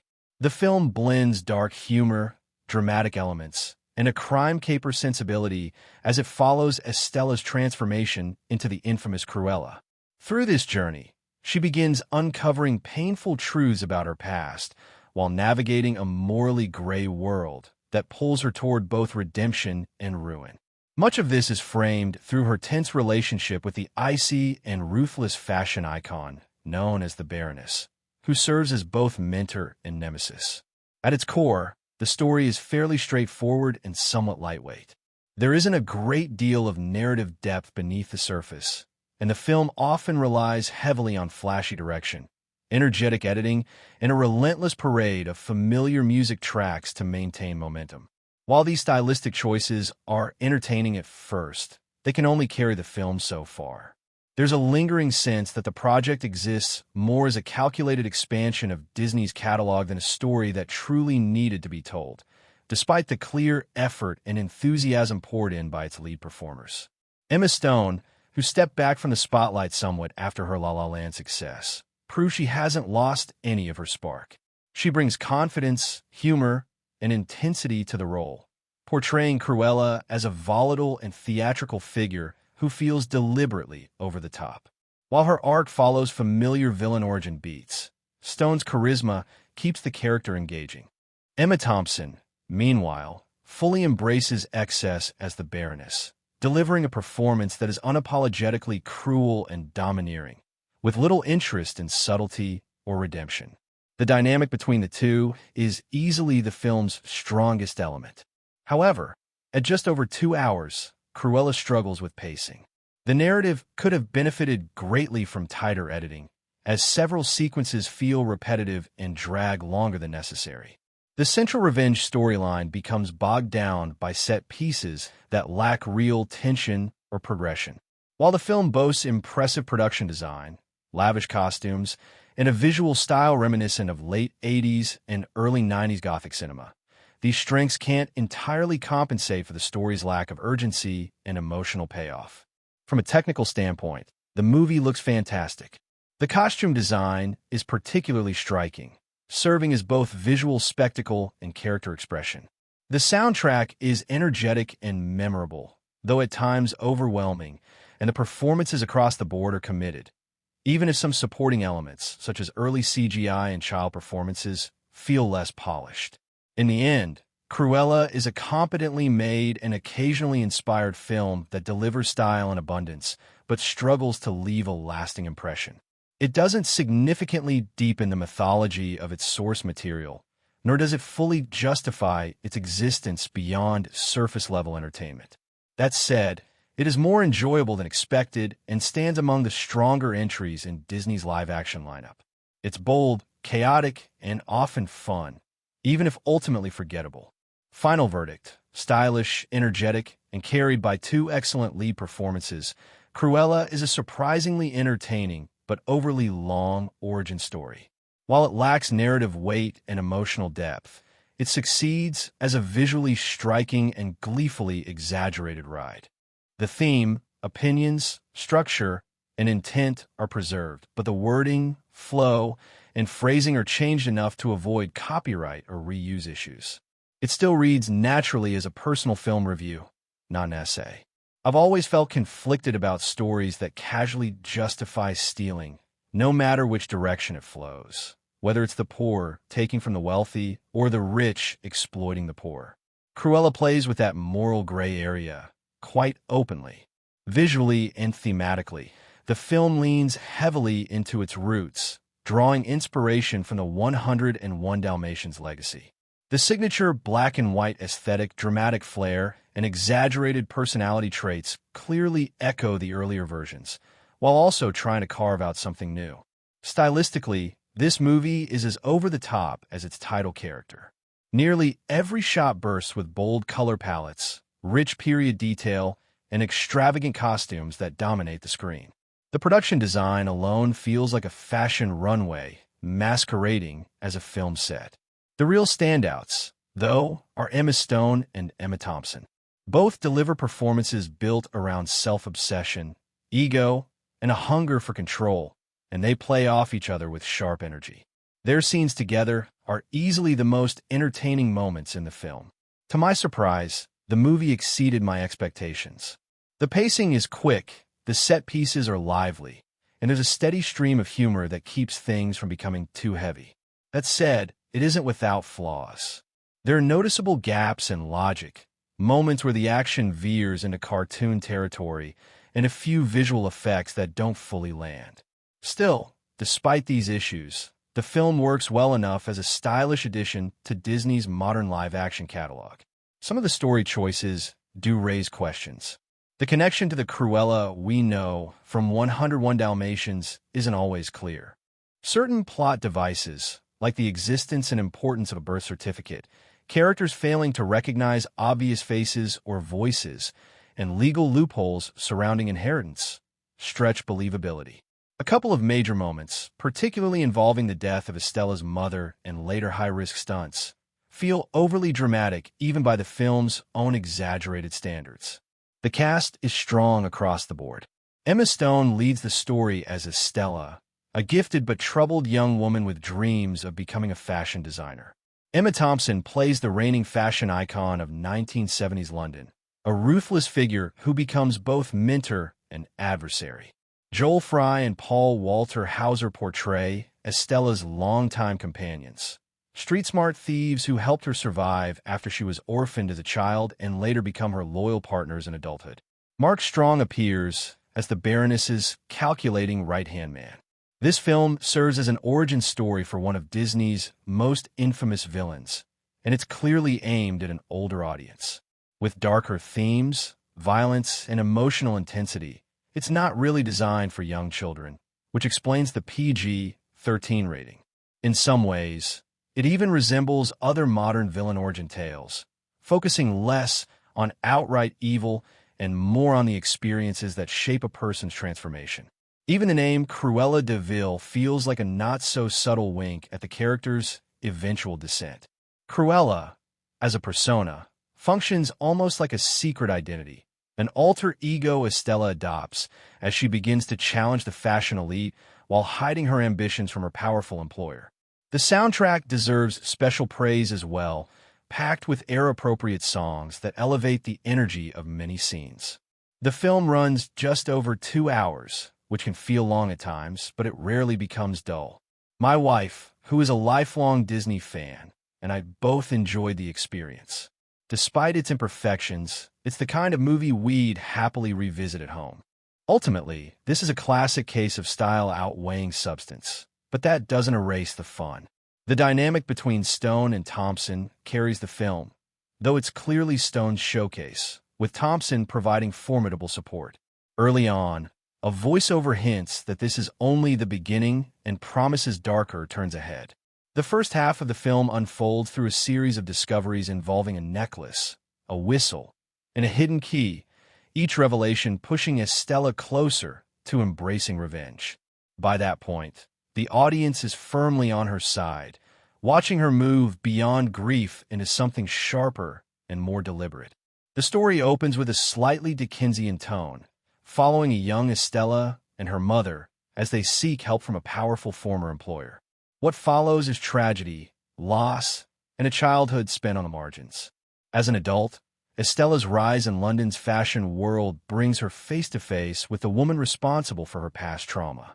From there, her goal shifts, not toward physical harm, but toward something more devastating, dismantling her enemy's legacy, reputation, and dominance in the fashion world.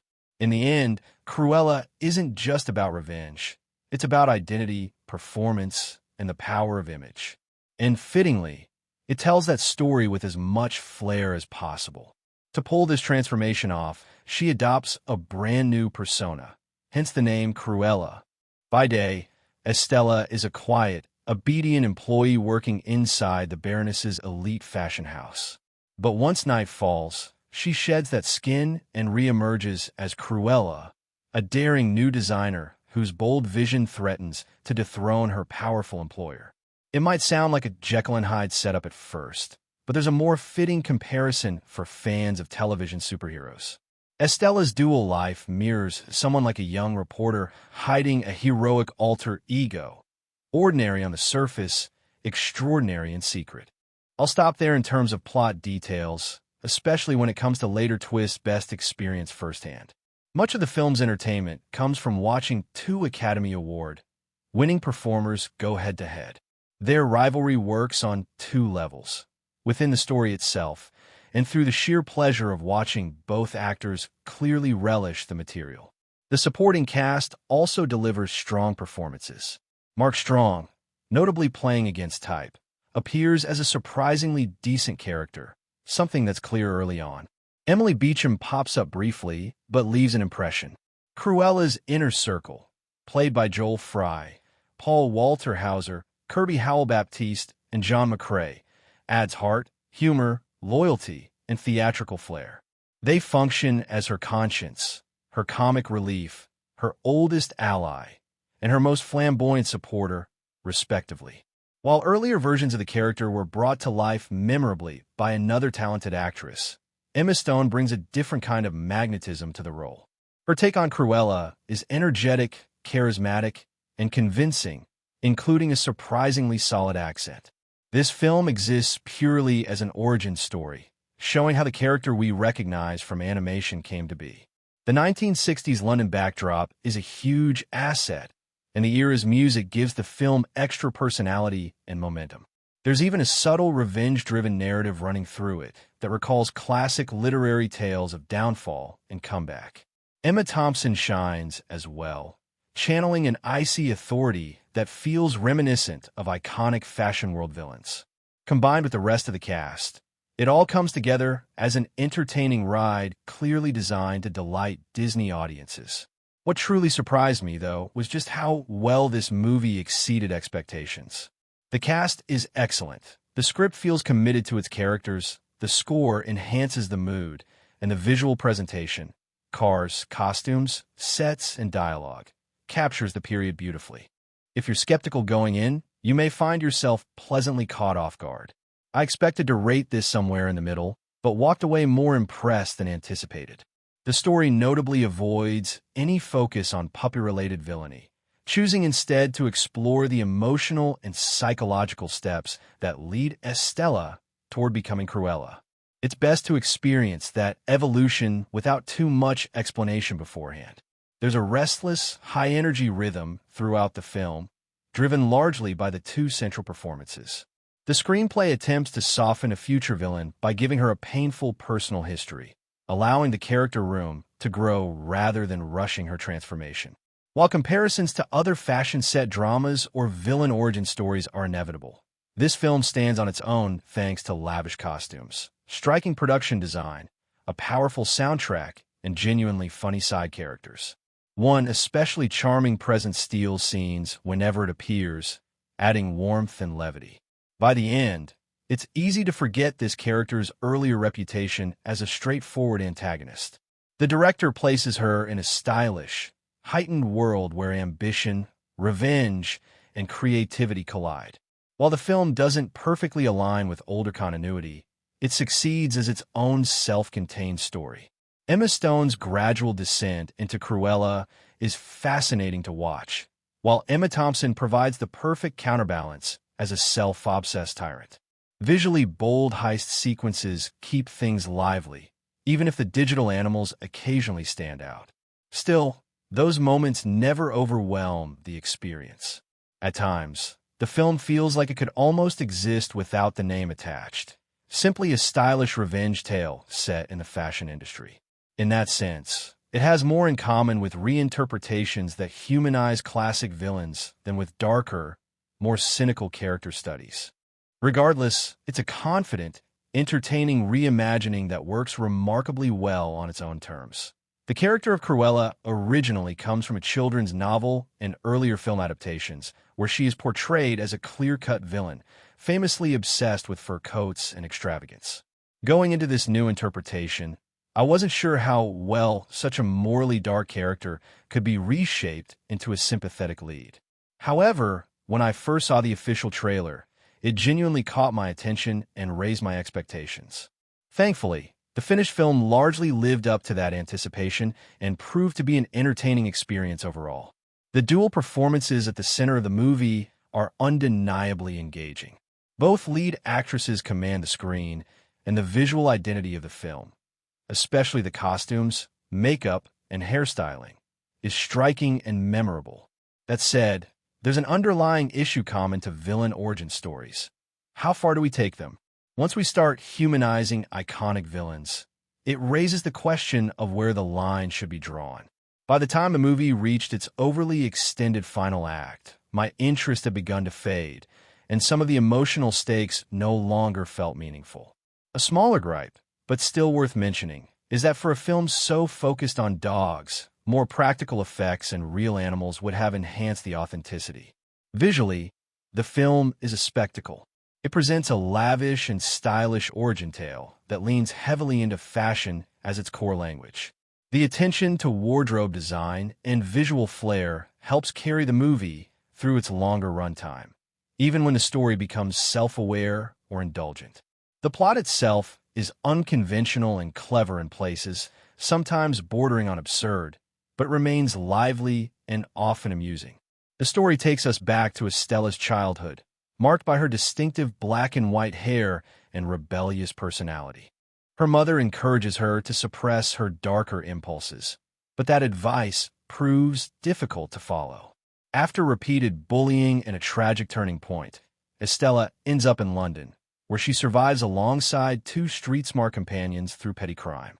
Set against the backdrop of 1970s London, the film follows her ambition to break into the fashion world, eventually landing her under the employment of a demanding and ruthless fashion icon. The supporting cast adds color and texture to the narrative, helping flesh out Estella's world as she moves closer to embracing her Cruella persona. The film cleverly nods to earlier versions of the story, particularly through its use of Dalmatians and visual callbacks that longtime fans will recognize. At its core, this is a story about reinvention.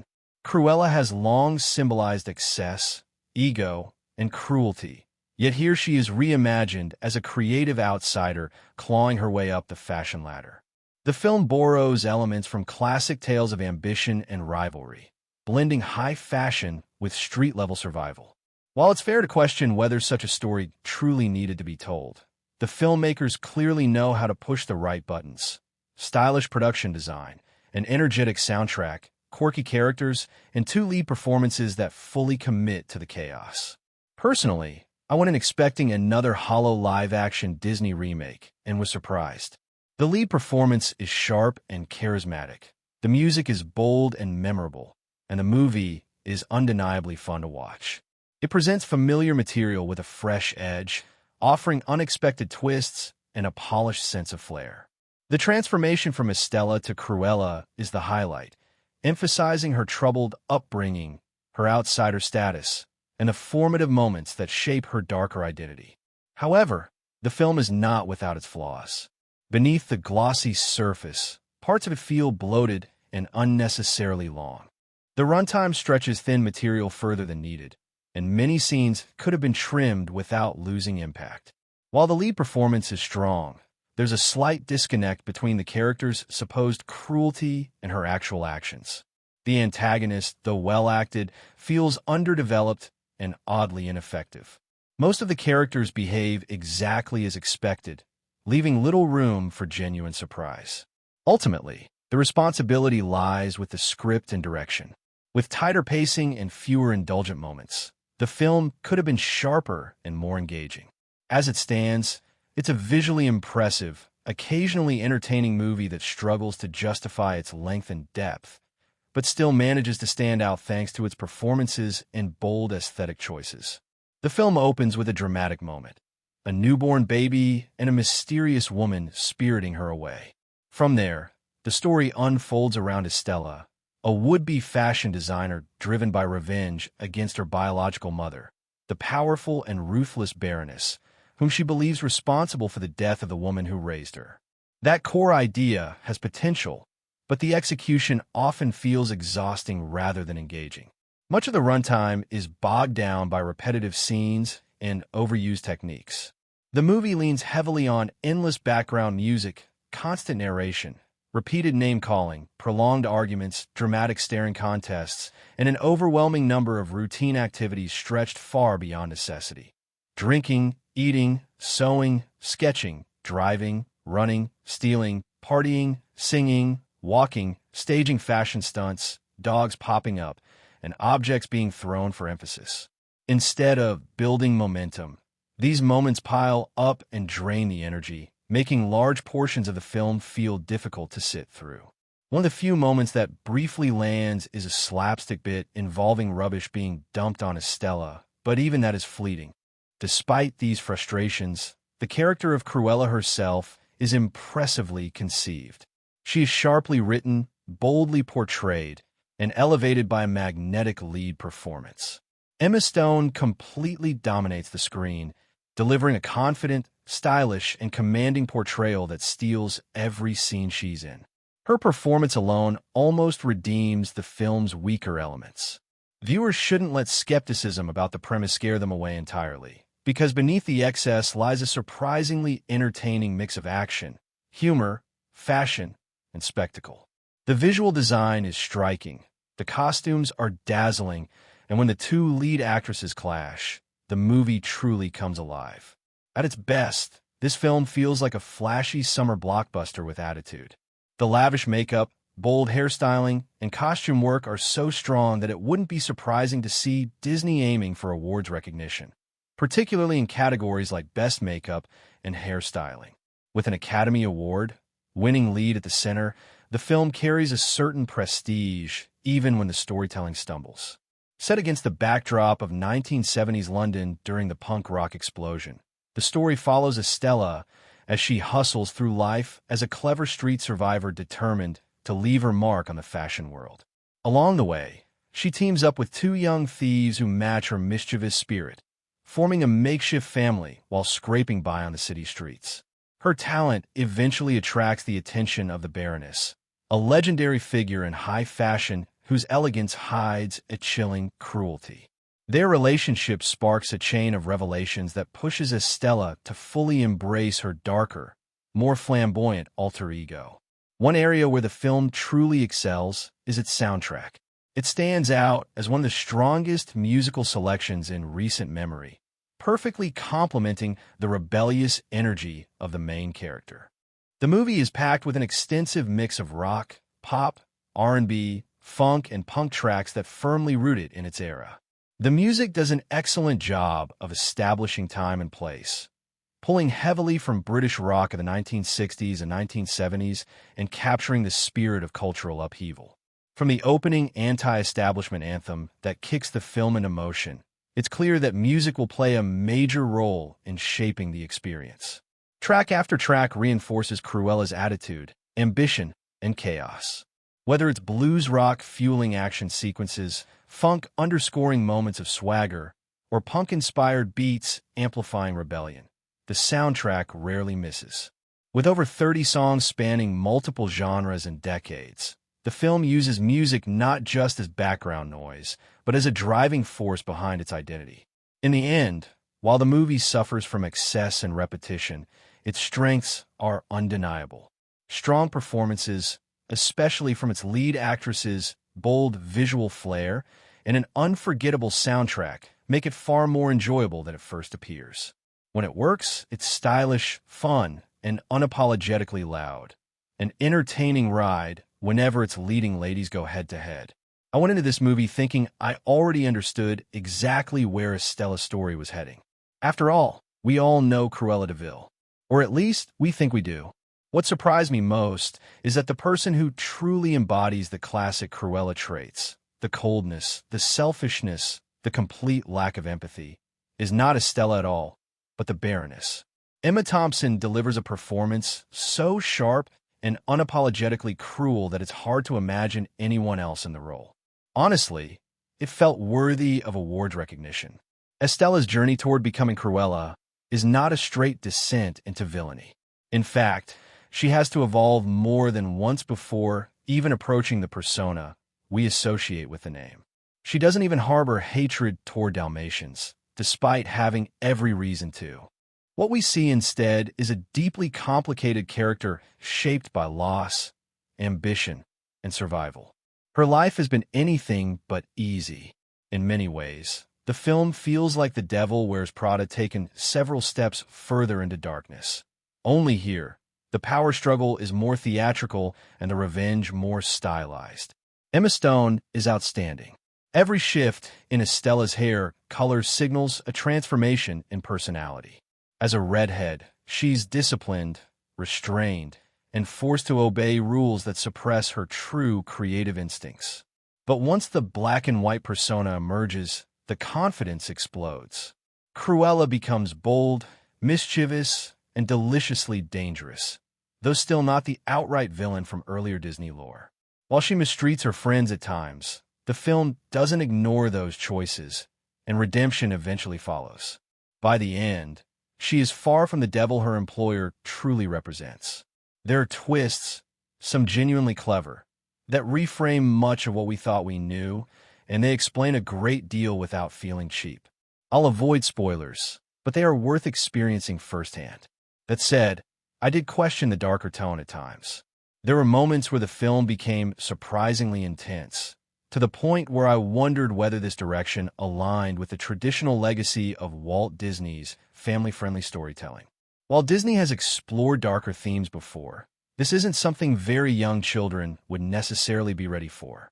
Still, the film balances that intensity with humor, spectacle, and visual flair. The supporting cast adds a lot of flavor. Horace, despite being a bit of a clumsy goof, survives on street smarts and loyalty. Jasper acts as the grounding force, the voice of reason, holding the group together when things spiral. Their moral compass may be skewed, but their friendship feels genuine. Mark Strong also leaves a strong impression as the Baroness's manservant, particularly in the later acts, reminding me of the quietly competent archetype seen in similar roles elsewhere. Other standout characters include Artie, the flamboyant fashion retailer, and Anita, the journalist whose influence plays a key role in Estella's rise. Estella's mother, Catherine, also leaves a lasting impact, especially in how the name Cruella is introduced first as a warning, then as a strategic weapon. I did wish we'd seen more of the Baron himself. His brief appearance suggests that the Baroness's cruelty existed long before the events of the film. Visually, the movie is a feast. The sets, architecture, and costume design are stunning, and the fashion sequences are among the film's greatest strengths. There's plenty of action, some of it unsettling, but also moments of genuine fun. The soundtrack, however, is where I struggled. Given the 60s and 70s setting, there was a wealth of incredible music available, yet many choices felt oddly mismatched. Some familiar songs appeared in unfamiliar versions, which pulled me out of the experience. That said, the use of heavier music in one particularly dark scene actually worked and introduced something bold and strangely fascinating to the fashion world depicted on screen. A handful of older, more pleasant tracks also landed well. Is this a classic Disney film? In its own way, yes, but not in the traditional clean-cut family entertainment sense. It's stylish, edgy, and often tonally uneven. Still, the performances from Emma Stone and Emma Thompson elevate the material significantly, and the costume design alone is worth admiring. Despite its tonal inconsistencies and occasionally distracting soundtrack, Cruella ended up being a pleasant surprise. I had little interest going in, especially since I'm not particularly fond of the other 101 Dalmatians adaptations. But thanks to a compelling lead performance and a bold creative direction, I found myself fully engaged from start to finish. Emma Stone is nothing short of phenomenal here, delivering a performance so commanding that it feels award-worthy. The film is set against the vibrant, rebellious backdrop of 1960s London, where we meet Estella, later known as Cruella, a gifted thief with an extraordinary eye for fashion. Despite her criminal lifestyle, her true ambition is to become a designer, and it's clear from the start that she's operating on a level far above everyone else creatively. Estella's chosen family consists of two fellow pickpockets, Jasper and Horace, played with warmth and humor by Joel Fry and Paul Walter Hauser. Their chemistry brings heart and levity to the story, making them genuinely enjoyable companions rather than simple sidekicks. On the opposite end of the moral spectrum is Emma Thompson's Baroness von Hellman, the film's true antagonist. Thompson is deliciously ruthless in the role, delivering a performance that makes the Baroness both magnetic and detestable. The plot follows Estella's entry into the ruthless fashion world of London, where she manages to impress the Baroness and earn a place in her empire.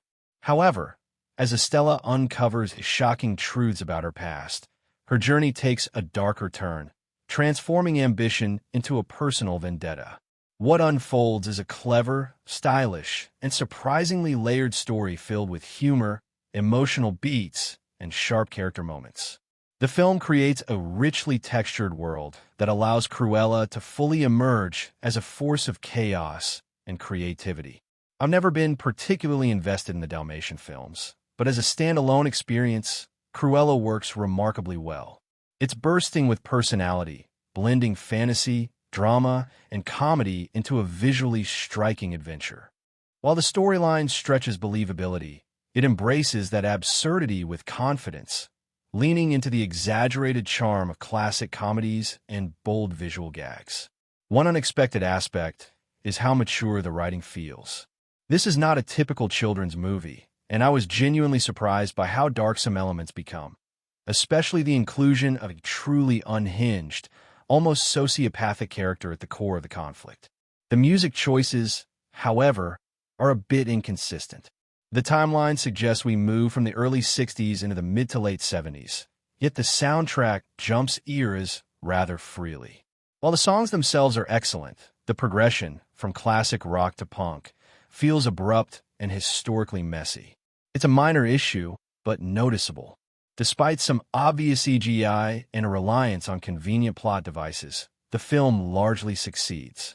Both Emma Stone and Emma Thompson are outstanding, with Stone fully owning the role and redefining the character in a compelling way. The decision to explore Cruella's origins adds depth and context, weaving her story neatly into the broader Disney universe. We finally understand how she became the cold, theatrical figure audiences recognize. The twists are handled well, and the inclusion of the Dalmatians early on adds emotional texture rather than gimmickry. The ending is especially satisfying, tying directly into the classic story with the introduction of Roger and Anita, and explaining how the iconic dogs entered their lives. It's a thoughtful nod to the original animated film and a rewarding payoff for longtime fans. I'll admit, I went into this with almost no interest. I didn't even see it in theaters, but something told me to give it a chance, and I'm genuinely glad I did. It exceeded my expectations in nearly every way. Controversial as it may sound, both lead performances deserve serious awards consideration. The film carries echoes of The Devil Wears Prada, but in many ways it surpasses it with sharper visuals and a more daring tone. The soundtrack is packed with standout choices, from Queen to Supertramp to Deep Purple. And any film that gives stone cold crazy its moment instantly earns my respect. The direction is confident and stylish throughout, balancing spectacle with character-driven storytelling. What works? Strong performances across the board, energetic pacing for most of the runtime, excellent use of supporting characters, stunning fashion and production design, a clever foundation for the 101 Dalmatians mythos, a bold, memorable soundtrack. What does it? Slightly overlong runtime, some questionable character decisions, inconsistent CGI quality, occasional confusion in the origin rewrite, a bit too much heroism layered onto a villain final verdict. Cruella is far more ambitious than its trailer suggests. It juggles its characters like a strategic chessboard, giving each a meaningful role in both comedy and plot progression. The visual flair, especially the fashion, defines the film's identity, offering a modern edge that may not be period accurate, but is undeniably entertaining. Backed by a talented cast and stronger storytelling than expected, this origin story proves it has far more substance than most live-action adaptations. While many viewers have praised the film's bold look, I agree with those who feel that its visual approach won't appeal to everyone. The heavy reliance on CGI, especially when real animals could have been used for several scenes, sometimes pulls attention away from the story. Add to that a few narrative gaps, moments that seem to glorify anger and revenge, and occasional lapses in character logic, and the experience can feel uneven. That said, the film succeeds in encouraging empathy for Cruella, offering insight into how she became who she is and the circumstances that shaped her. At its core, it plays like a rags-to-riches tale filled with twists, ambition, and rebellion. With talk of a sequel circulating, there's enough promise here to spark curiosity about what might come next. What happens when one of Disney's most infamous villains is reframed as a misunderstood anti-hero with a razor-sharp fashion sense? Cruella attempts to fuse punk rock attitude with character-focused drama, creating a film that dazzles the eye even when the narrative loses its footing.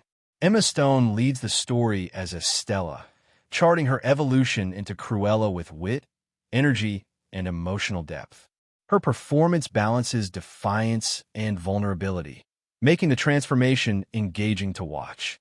Across from her, Emma Thompson commands the screen as the Baroness, an icy fashion powerhouse whose ego and cruelty fuel the film's central rivalry. Their clash feels like a warped mentor-student relationship, adding weight and tension to the drama. The movie's most undeniable strength lies in its costume design and production values. Each outfit feels like a statement, and the extravagant sets burst with creativity. Paired with a loud, confident soundtrack, the film fully commits to its stylized vision of 1970s London. Unfortunately, this emphasis on spectacle often overwhelms the storytelling.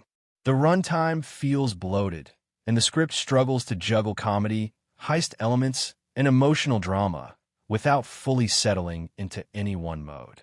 In softening Cruella's darker traits, the film ends up caught between celebrating rebellion and excusing villainy.